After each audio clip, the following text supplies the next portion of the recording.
Good afternoon. This is Dr. David back with another episode of the Fresh Start with Dr. David podcast. I am glad you are here today.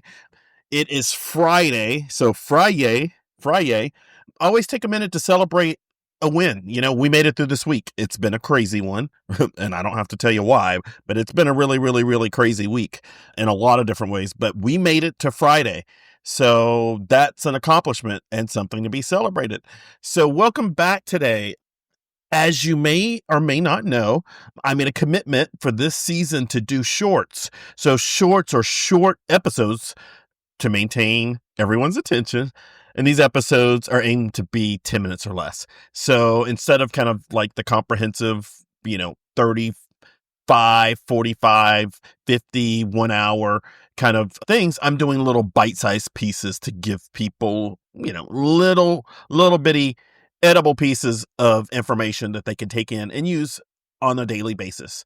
So we live in a TikTok, Instagram, Facebook kind of world. So I'm breaking things down into tiny pieces for people whose attention may be divided. So welcome back. This episode is about something that everyone on this planet experiences, but most of us don't really understand. And even though this is something that doctors study during medical school, a lot of the treatment approaches that are used in healthcare and mental health don't really operate based off of this well-known kind of concept. And that is the fight or flight or sympathetic, parasympathetic response. And as you may or may not know, that is part of our reptilian brain. So that's the part that is a survival instinct, right? It's a response, but it's also an instinct. It's something that's allowed us to make it this far as a species, and it also allows other parts of the animal kingdom to thrive and survive to see another day. And we call it the fight or flight response. And it's also called commonly the sympathetic parasympathetic response. So basically, it's designed to help us survive, right? In times of danger, in times of challenge, in times of caloric scarcity, there are many things you could do. You could fight, which is to confront a challenge or another species or an environmental stressor, or you can flee, which is flight, which is more an escape mechanism. So you can confront something and stand your ground, right, as a reaction, which means that you have to get ready to fight and defend yourself or be on the offense. Or you can choose to escape or flee, right, where you avoid having a conflict, right? Both of those responses involved in both fight and flight lead to a flurry of hormones and neurotransmitters that allow us to do that, right? So basically, when you choose to either stand your ground and fight or to flee, basically, your focus is on different things. If you choose to fight, your focus is on paying attention and taking in all the sensory input about your predator or your competitor, right?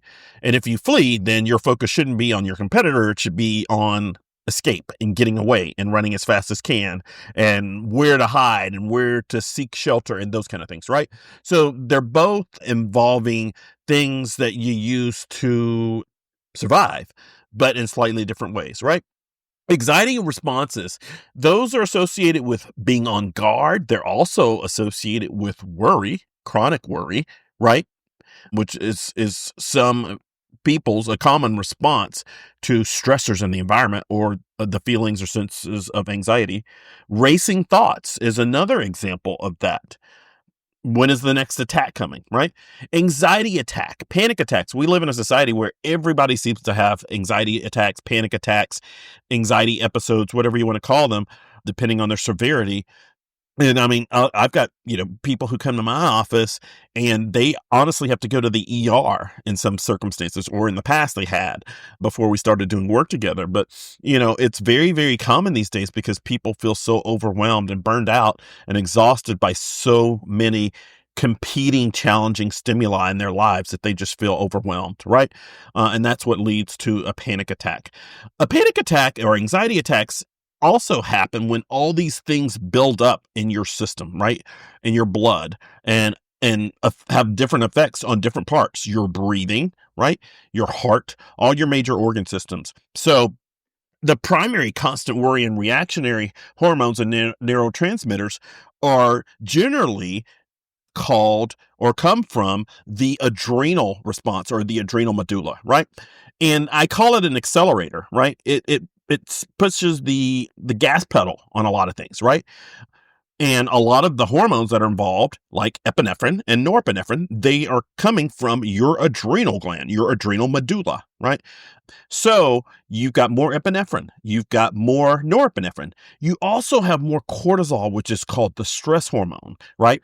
And that's another reason why people tend to worry, people who worry or people who suffer from anxiety tend to have like guts and things like that, right? They tend to carry weight in that area because of the stress involved with all that hormone production and some other factors.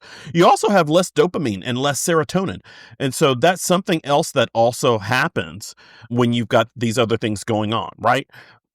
In addition to that, there's some secondary responses that happen when you have constant worry and reactionary hormones and neurotransmitter.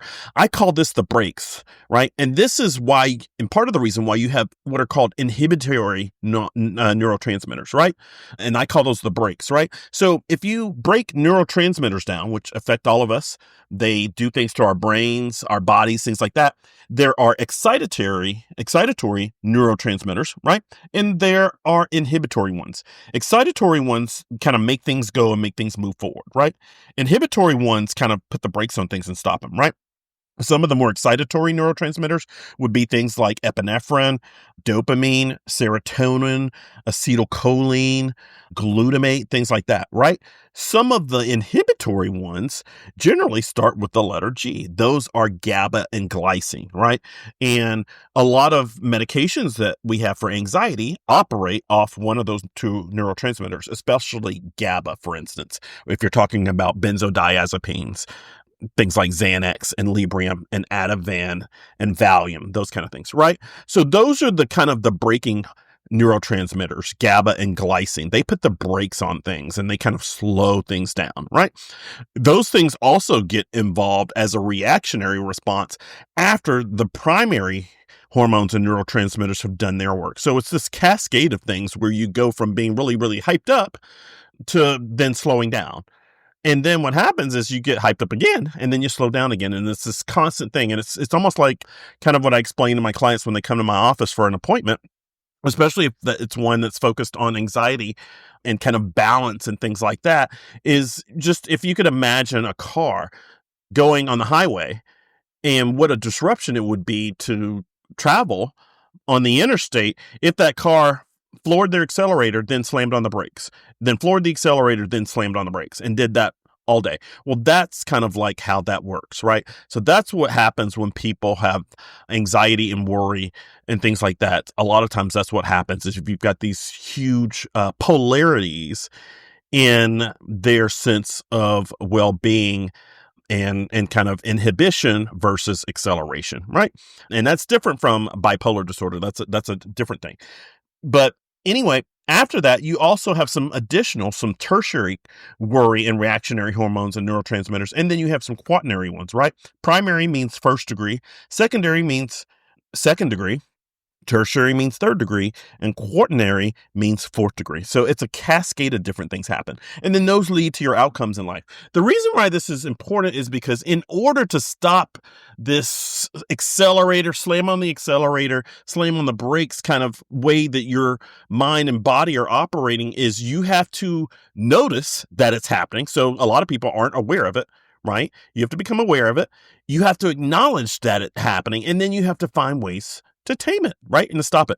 And I would love to work with you at my office to help you do that. So this is Dr. David back with another episode with the Fresh Start with Dr. David podcast. I hope that you found this helpful. It's really, really important more than anything to kind of notice when things are happening.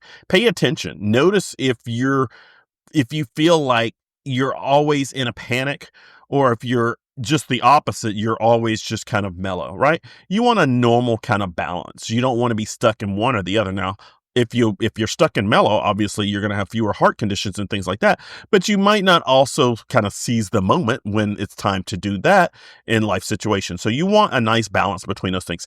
If you are interested in exploring some of these things, if you suffer from racing thoughts, anxiety attacks, panic attacks, constant worry, you can't sleep at night, insomnia, you always feel on guard, you always feel like the next thing is going to happen, then schedule an appointment at my office.